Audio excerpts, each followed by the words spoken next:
متى فقد أوتي خيرا كثيرا أشهد أن لا إله إلا الله وأشهد أن محمدا عبده ورسوله اللهم صل على أفضل خلقك سيدنا محمد وعلى آله وأصحابه أجمعين أما بعد.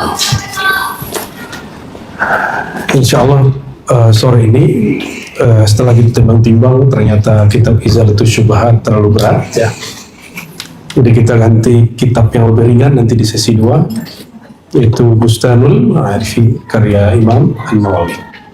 Dan semuanya kita alhamdulillah ada sanad ijazahnya dari masyayikh ya.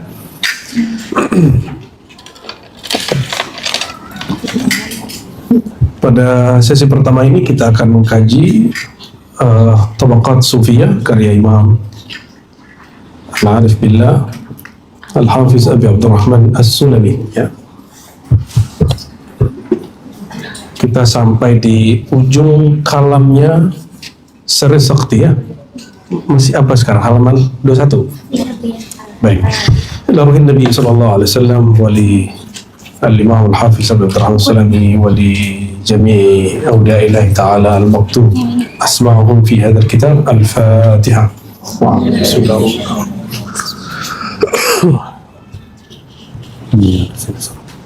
Suratul ladzina an'amta 'alaihim ghairil maghdubi 'alaihim waladdallin. Qala, berkata Imam Sariskati. Jadi ini sesi keduanya, jadi dikasih tanda nanti oleh teman-teman ribat ya. Sesilah Sariskati tapi volume kedua ya. Beliau wafat 253, masih ingat? 3 tahun lebih awal dari Imam Bukhari, jadi ada orang semasa.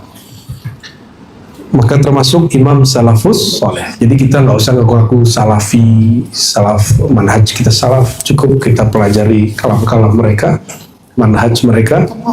Syukur-syukur Allah izinkan kita mengamalkan hikmah-hikmah yang diturunkan ke mereka. Qala ahsanul asya khamsah. Kalau ditanya berkaitan dengan kehambaan, ada 5 hal yang terbaik. Jadi 5 hal yang terbaik pada manusia. Berarti kalau 5 hal ini ada, itu orang terbaik. Mau cari orang terbaik, ada 5 indikator dalam dirinya. Al-awwal, yang pertama, al-buka ala dzunub. Dia menangisi dosanya, dia menyesali dosanya. Kita kalau istighfar bisa nangis karena istighfarnya bersanad. Kalau istighfarnya tidak bersanad, bersilsilah, nggak nangis. Nangisnya kalau hidupnya susah. Ya, karena pernah melihat orang susah nangis, dia kemudian juga kalau ada orang susah dia nangis. Namun tangis yang paling baik itu menangisi dosa. Apa yang ditingisi dari dosa? Pertama, jangan langsung ke siksa. Enggak. Dosa itu bentuk dari pertama kealpaan, yang kedua kedurhakaan. Yang mana? Kita dosa itu karena durhaka atau karena kita alpa? Yang mana? Apa dua-duanya? Kalau kedurhakaan itu dosa besar. Kalau kealpaan dia jatuhnya kecil. Tapi kita menikmati dosa kok ya. Kalau kita menikmati dosa, maka kita menangisi, wahai diriku, kenapa engkau menikmati apa yang Allah murkai? Itu yang ditangisi. Ya. Nah, kalau ini sudah ada pada diri seseorang, insya Allah sayakunu min khairin nas, dia akan menjadi orang-orang terbaik. Insya Allah. Ini suara yang kecil apa volumenya kecil? Nah, coba gede lagi. Volumenya gede. Dua-duanya, kiri kanan ya. Yang kedua, islahul uyub. Memperbaiki aib. Baik aib diri ataupun aib orang lain. Kalau orang ingin memperbaiki aib bangsanya, aib pemimpinnya, aib kaumnya, aib sukunya, aib partainya, aib torikotnya, dia harus mulai dari aib dirinya. Hari ini banyak pengamat aib. Ya, pengamat aib. Cuma karena presidennya jenderal, nggak berani dia beraninya mewakili presiden. Ya, dia lupa bahwa setiap kita ini punya aib. Jadi ada orang yang serba komentar, apapun dia komentari. Apalagi kalau sudah punya YouTube channel sendiri, tiap hari bikin live, posting aib yang menurut dia aib. Akhirnya tidak sedikit bahkan orang yang dianggap ulama termakan hoax, baru dengar langsung sampai, nggak ada filter. Nah, kita sudah menyaksikan itu. Itu tanda matinya basirah. Sibuk dengan aib orang, lupa dengan aib diri. Kita kalau memperbaiki negara, diri dulu, kita dulu yang dibenerin, jangan orang dulu dibenerin. Ya, itu islahul uyub ya. Jadi ciri-ciri orang terbaik, dia memperbaiki aib dirinya dulu, baru memperbaiki aib orang lain. Aib itu bisa berarti kesalahan atau kekurangan. Adakah di antara kita yang tidak punya kekurangan? Kan nggak ada. Kalau orang sadar ini, sempatkah dia membahas aib orang? Dia nggak sempat. Oleh karenanya, saya menuntut diri saya sendiri dan menuntut antum semua, udahlah jangan bicarakan aib orang lain. Gak usah komentar kalau komentarnya nggak positif. Kecuali emang tugasnya mengomentari. Penasehat, ya, pengamat yang otoritatif, yang sifatnya membangun, bukan kemudian memancing apa? Kerusuhan, ya. Itu islahul uyub. Wa ta'ati alamil ghuyub. Yang ketiga, mentaati Allah yang Maha Tahu dengan kegaiban. Apa yang disebut gaib? Apa beda gaib dengan batin? Allah itu tidak disebut al-ghaib secara umum, tapi boleh disebut namanya bersifat gaib, tapi dianya tidak gaib. Tapi nama dia huwa itu nama gaib. Boleh kita sebut kul huwallahu ahad. Huwa dia itu disebut al-ghaib al-akbar. Ya, namanya, tapi Allahnya tidak gaib. Namanya menunjukkan sifatnya ada yang gaib akbar.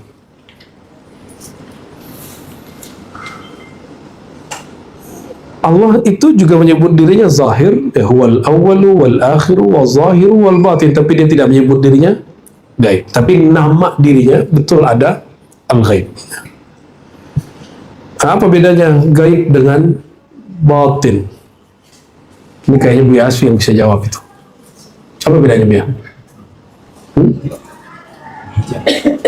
Gaib?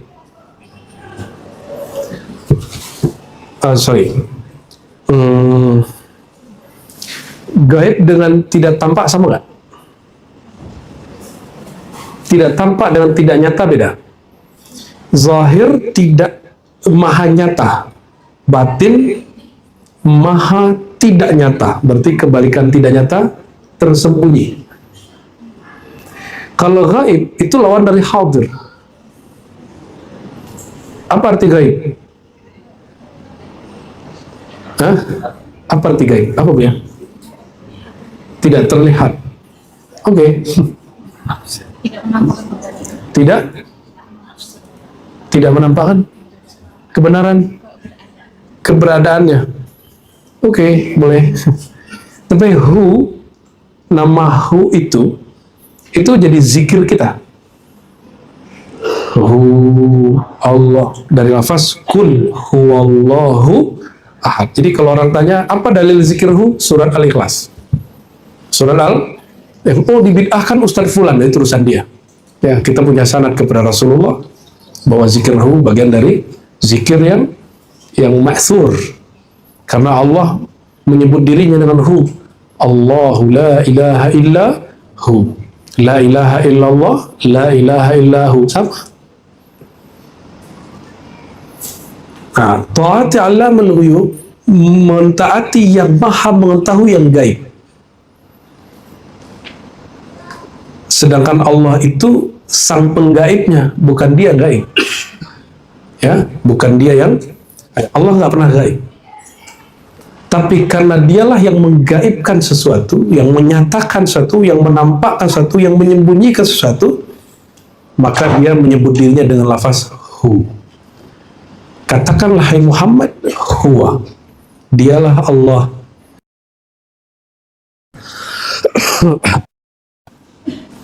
Ya, taat kepada yang maha mengetahui kegaiban, inilah pilar ketiga orang terbaik. Ya. Wajila ar-rain minal qulub. Wajila ar-rain. Apa arti jila?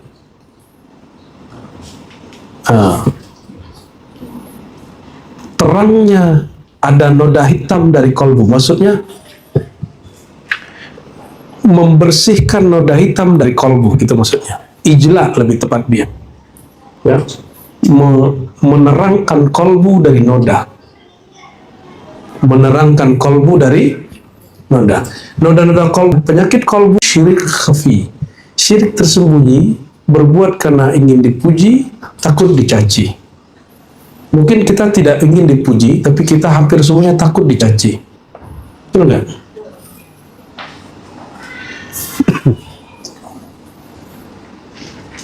Ketika orang di samping kirinya atau orang dekatnya dicaci, dia takut dicaci, maka dia akan melakukan proses penyelamatan diri. Itulah teman pengkhianat. Jika dia murid pengkhianat. Tapi teman sejati, kalau kawannya bermasalah, dia bukan sembunyi, dia malah membantu untuk membelanya, menutup aibnya, memperbaiki keadaannya. Ya, selama ini kalau berteman, berkawan, cari yang begitu. Kalau berguru, cari yang begitu. Wa alla takuna likulli ma tahwa birukub. Yang terakhir, yang kelima, engkau tidak melakukan apapun, tidak cenderung mengerjai, melakukan apapun yang hawa nafsumu cenderung. Maksudnya, jangan berbuat berdasarkan hawa, berdasarkan keinginan nafsu, tapi berbuatlah dengan keinginan kolbu. Berarti ada 5. Dan 5 ini, itulah yang ada pada seorang mursyid kamil mukammil.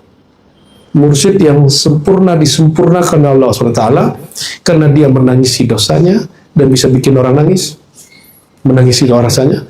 Dia tidak sibuk mempersoalkan aib orang, tapi dia memperbaiki aib dirinya sebelum memperbaiki aib orang. Jadi kapan istighfar kita bisa berefek kepada orang? Kalau istighfar itu ngefek ke kalbu kita sendiri.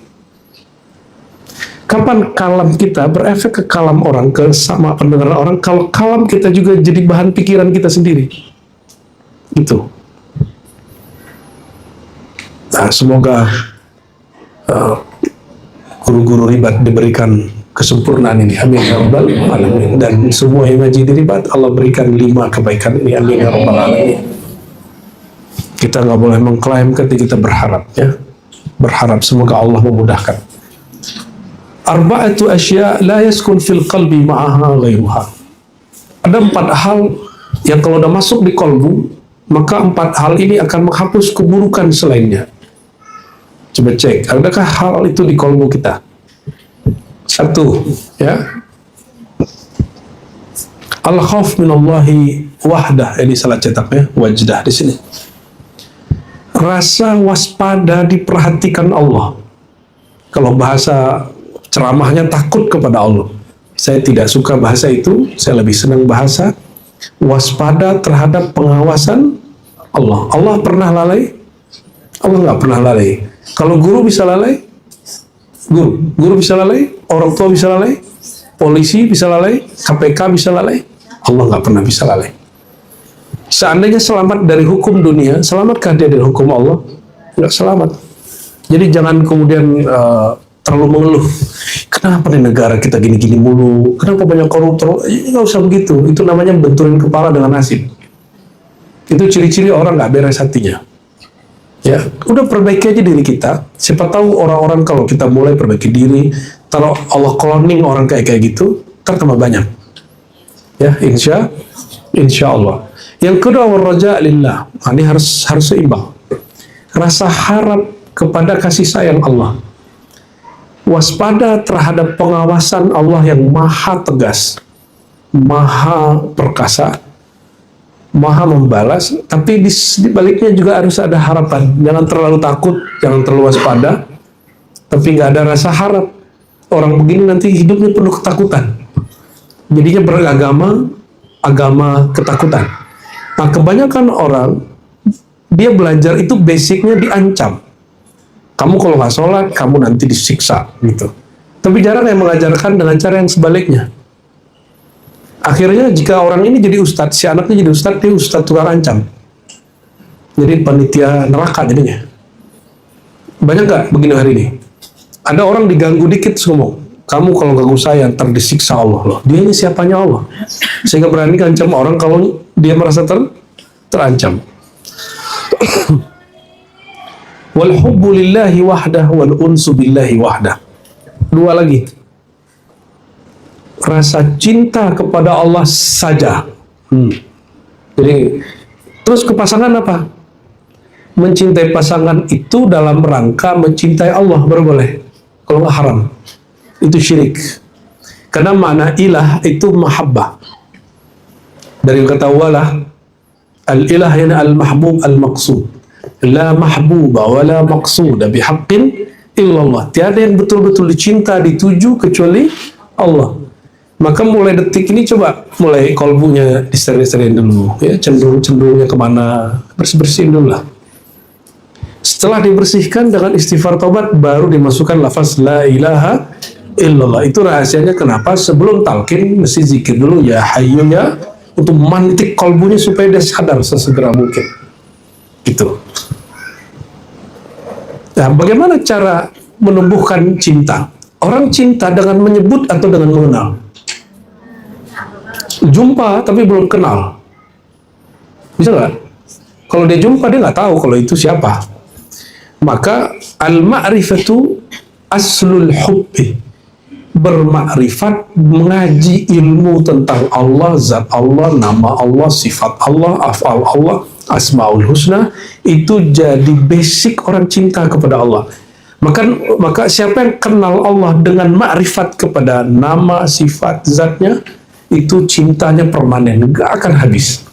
Tapi kalau cintanya kepada Allah berdasarkan kejadian peristiwa, emang terbukti sholawat 4.444 kali itu membuat rezeki saya lancar, saya betul-betul percaya. Orang begini nggak masuk. Dia cintanya bermahar, cintanya masih bersyarat, belum betul-betul cinta kepada Allah Subhanahu. Nah, dan jangan minta pasangannya begitu. Ya, yang boleh begitu cuma ke Allah. Yang cinta tanpa syarat itu hanya ke Allah. Tapi dalam rangka mencintai Allah bersama-sama dengan pasangan, itu disebut al-hubbu fillah. Uhibbuka fillah, kan kita sering gitu ya. Bu Yasfi gombal tuh ya. Uhibbuka fillah, uhibbuki fillah. Aku mencintaimu karena Allah gitu ya. Itu terjemahannya keliru. Fillah, apa arti fillah? Fillah itu habis kehendakku dalam kehendak Allah. Habis kemauanku yang nyata hanya kemauan Allah. Jika kita berdua menginginkan suatu, Allah menginginkan yang lain. Maka keinginan Allah itu disebut al-hubbu fillah. Ya, semoga semuanya diberikan rasa ini. Amin.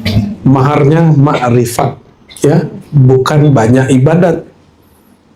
Orang menyembah Allah banyak ibadat dulu baru belajar, itu nanti ibadahnya keputus. Tapi kalau bertarikatnya, bertuhannya, beragamanya dimulai dari ilmu, nanti ibadahnya permanen sampai akhir. Itu yang disebut istiqomah. Jadi mau istiqomah? Kalau mau istiqomah, beragama itu dimulai dari ilmu, ngaji. Makanya kita sebutkan dari awal, tariqatuna al-ilmu wa ta'allumu wa ta'lim. Tariqat kita ngaji. Ngaji itu belajar, transfer knowledge. Maka semua majelis di kita pakai kitab, benar nggak? Semuanya pakai kitab. Ini insya Allah bocoran. Selama ini kita maulid pakai maulid Habsyi, itu bagus. Barzanji bagus. Diba, ya, Syarafullah dan segala macam. Kita akan mencoba mempopulerkan lagi maulid yang ditulis imam-imam sufi. Seperti Syekh Salman Al-Madani, guru dia Al-Bakri, Maulana Ad-Dardiri. Ini banyak ya. Pengarang burdah udah biasa ya. Mereka semuanya sufi-sufi juga, Habsyi itu sufi juga, tapi tidak dihitung sebagai imam turuq sufiyah, imam sufi, imam pemimpin tarekat, enggak ya. Insya Allah ini sedang digodok ya. Nanti di Jati Keramat dan di beberapa tempat kita baca maulid Salman ya. Nanti Buya Aldo yang mimpin itu bersama tim. Buya Aldo mukul-mukul gendang, mukul kepala ya. Ya. Allahumma sholli ala Muhammad. Wal unsu billahi wahdah. Dan yang kedua, hati yang lembut, jinak, mesra kepada Allah, itu uns.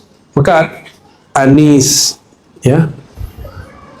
Itu arti aslinya orang yang hatinya mesra kepada Allah. Itu arti asli dari anis, unais. Ya, Anas bin Malik. Itu Anas itu orang yang kolbunya mesra kepada Allah Subhanahu wa taala. Ada orang cinta tapi nggak mesra, kan banyak kan? Ya, dingin gitu. Kayak Mas Tris. Ya Mas Tris ya.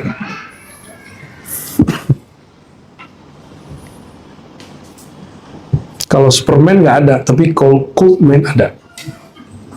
Ya, ada kan? Orang cowok-cowok dingin tuh banyak.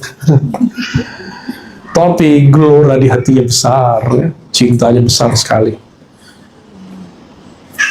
Dan itulah problemnya, hai para lelaki. Perempuan itu perlu al-uns. Tapi laki-laki cukup al-hub. Itulah problemnya. Laki-laki cukup, wah cinta udah cukup. Tapi kalau perempuan nggak cukup, dia mesti al-uns. Karena al-hub itu jalal, lebih dominan daripada jamal. Jadi ketegasannya lebih jelas daripada jamalnya. Jamal itu turunan yang uns, ya, kemesraan kepada Allah Subhanahu Ta'ala. Ya, kalau hemat saya saling melengkapi saja. Ya, nggak usah kemudian menuntut yang nggak ada di orang. Nuntut dawami mesra lah, dia punya bini aja belum.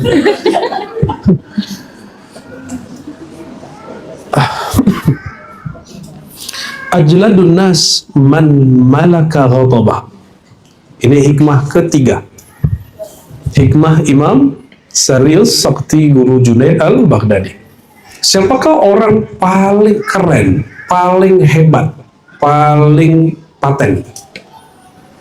Man malaka ghadabah, yang dia marahnya tepat sasaran, sesuai, dan dia bisa kendaliin dirinya saat marah.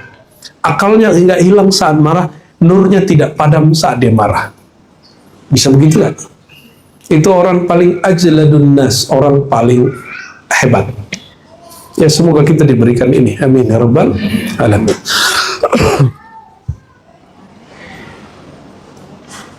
Man tazayyana, hikmah keberapa?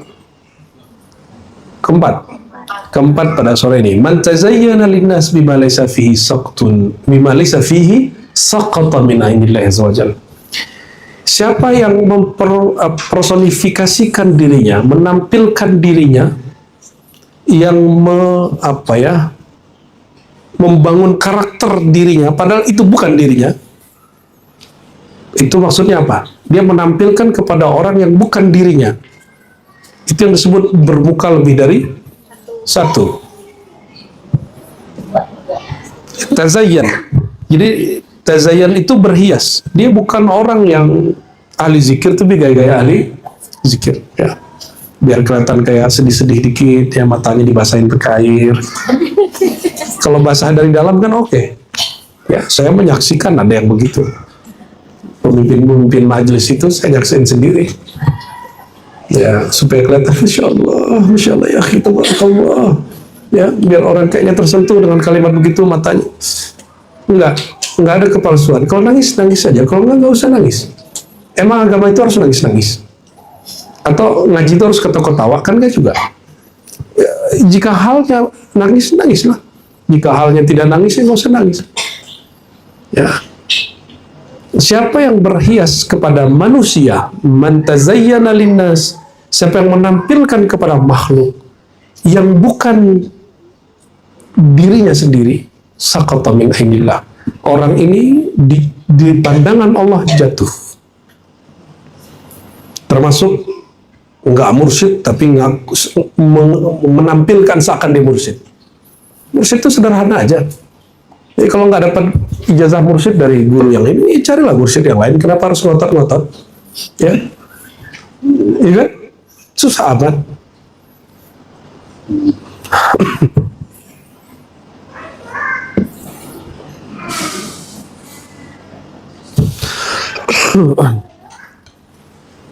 Coba berarti ini pakai serban, saya nih misalnya pakai serban, pakai gamis, pakai jubah luar, tasbih. Pas ngomong assalamualaikum warahmatullahi wabarakatuh. Oke. Tapi pas ngomong sebenarnya nggak ada persiapan, nggak bisa baca kitab juga, bisa baca kitab juga nggak jelas. Takjubnya hanya pada pakaian, betul nggak? Kalau orangnya sudah mulai ngomong, mulai gitu doang. Badut namanya itu. Banyak orang yang menjadi badut-badut agama. Dan itu mohon maaf terjadi, mohon maaf ini terjadi apa? Dia ingin orang terpana lewat penampilannya. Ini penyakit orang-orang yang muncul ke publik sebelum dirinya matang. Biasanya, mohon maaf nih ya, yang sampai di kejadian di kita, anak kiainya meninggal, dia belum matang. Terus diminta orang, kalau nggak kamu siapa lagi, Gus, ajengan, bed, gitu ya. Tampilannya orang, padahal ilmunya belum cukup. Yang keren itu Abah Gurus Kumpul. Apa kata Gurus Kumpul kepada dua putranya? Kamu nggak boleh tampil ngajar sampai Rasulullah ngizinin. Kan ngeri itu. Sampai sekarang belum ngajar-ngajar beliau berdua itu. Putra mahkotanya Abah Guru itu keren sekali. Itu kalimat orang nggak kebayang apa yang terjadi hari ini di Pulau Jawa kebanyakan. Mati mursyid, anaknya nggak pernah ngambil zikir ke bapaknya, dia cuma ngeliatin doang orang zikir. Tapi diangkat sekarang jadi mursyid. Padahal bapaknya nggak pernah ngizain dia jadi mursyid.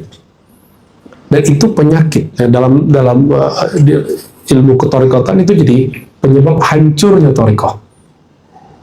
Ya, tasawuf nggak pernah hancur, torikohnya hancur. Karena tasawuf itu bab ihsan. Ihsan itu indallah. Iman, Islam, ihsan ya. Cuma torikoh hancur. Itu sebabnya ada majelis-majelis tarekat hancur, majelis-majelis zikir hancur. Karena maksain si Gus, si Ajengan, si Habib yang belum mateng naik. Ya. Maka kita kasih tahu anak-anak kita biar. Kalau kamu memang nggak punya ilmu, nggak usah jadi pelanjut. Ya. Saya ketemu banyak mursyid, jarang ngangkat anaknya. Ada satu dong angkat anaknya. Kita tanya, kok nggak angkat anak Tuan Syekh? Apa jawabannya? Kalau nafsuku, keinginanku ingin ngangkat anakku langsung. Tapi maunya Allah, maunya Rasulullah tidak. Allah, Rasulullah maunya orang yang di kolbunya dan nur ilmu. Dan dia harus ridha, dia harus terima itu anaknya atau bukan. Ya, tapi kita berdoa semoga anak-anak kita ya mereka diizinkan mewarisi ilmu ini. Amin ya rabbal. Rabbana hab lana min azwajina wa dzurriyyatina qurrata a'yun waj'alna lil muttaqina imama bihaqqi sayyidina al-Mustafa sallallahu alaihi wasallam.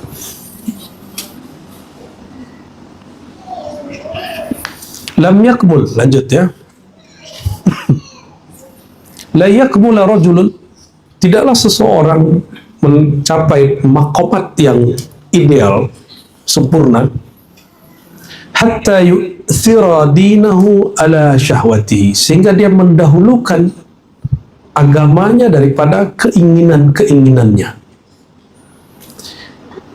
Walay yuhlika walay yahluk halaka ya yuhlik ya walay yuhlika, tidaklah seseorang hancur binasa hatta yu'thira syahwatahu ala dini. Maka kalau dibalik, kekurangan, kebinasaan, kehancuran dimulai mengedepankan syahwat daripada agama ya. Jadi kalau mau cek akmalur rijal akmalun nas man kanat hawa tabi'an lima ja'a bihi Rasulullah SAW.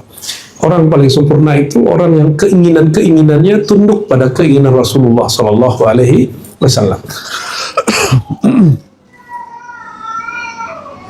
Wa qala lahu rajulun kaifa anta. Ada orang datang kepada Imam Sari Sakti terus bertanya. Apa pertanyaannya? Apa keadaanmu wahai Tuan?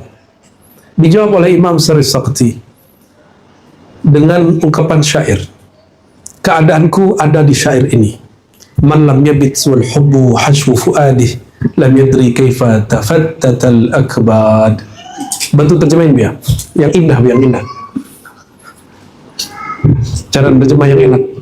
Ini pakarnya biasa, ini pakar badi dan balaghah. Fadhal biar. Siapa yang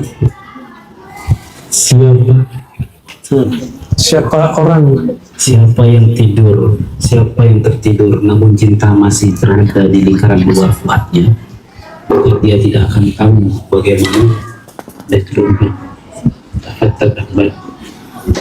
ketika liver atau limpa terbakar gitu ya.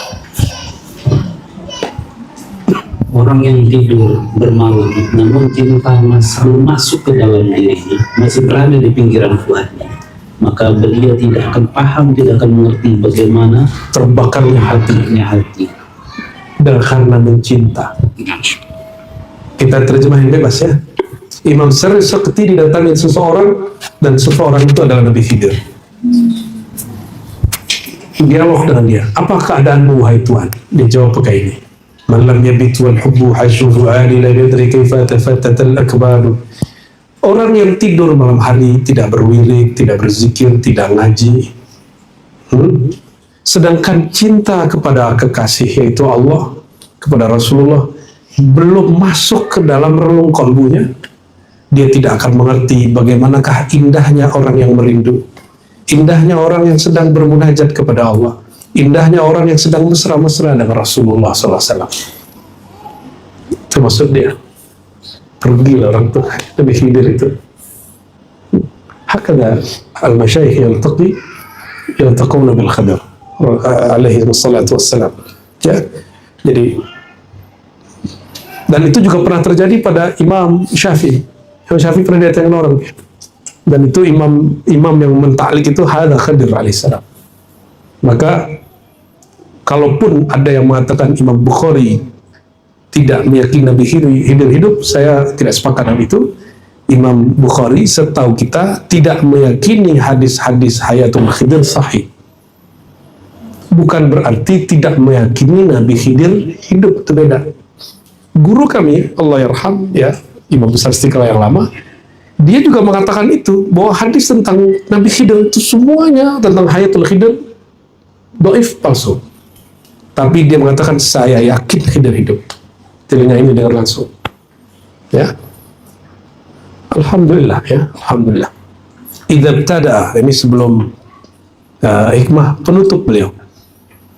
Idza ibtada al-insanu bin nusuki thumma kutubil hadithi fatara wa idza ibtada bi kutubil hadithi thumma tanassaka nafada. Apabila seorang insan memulai beragamanya dengan ritual ya, frekuensi kualitas ibadahnya digeber terus, atau harokah-harokah pergerakannya ngejos nggak? Terserah antum pergerakannya apa aja, terserah mau aswaja kayak lewat NU, Muhammadiyah, mau lewat tabligh kayak mau lewat Ikhwani, mau lewat Hizbut Tahrir, mau lewat apalagi harokah-harokah sufiyah. Kalau dimulainya dari simbol, siap-siap nanti ada masa namanya fatara. Ini yang disebut futur. Apa arti futur? Rasanya melemah, semangatnya mulai kosong, dia mulai hambar. Makanya Buya Asfi sering kita kejut-kejutin waktu mikir ribet nih gini-gini aja, kita buat lagi acara. Lagi tenang-tenang kita buat lagi acara. Sekarang Buya Asfi di jalan aja, kita nggak ada live, live sendiri aja kan. Itu keren tuh ya. Alhamdulillahirabbil. Hidup kita ini dua aja ya. Kalau nggak belajar, ngajar. Kalau nggak ngajar, belajar. Udah gitu aja dua. Di antara itu ngamalin. Jadi hidup kita dua aja. Jangan keluar dari dua garis ini. Belajar, kalau ngajar, nggak sanggup jadi guru ya jadi murid lah. Ya, antara itu menghubungkan ilmu dengan rasa, yaitu mengamalkannya. Sayyidina Ali mengatakan, lam yakun ar-rajul aliman hatta ya'mal bi ilmi. Orang alim itu disebut alim kalau dia mengamalkan ilmunya. Jadi saya nggak menghitung orang alim kalau cuma jago baca kitab. Dia mesti sampai zauq rasanya. Inilah yang dikembangkan Imam Ghazali, bahwa ilmu itu masih tembus sampai ke rasa. Ya, sampai kepada zauq. Itu dia.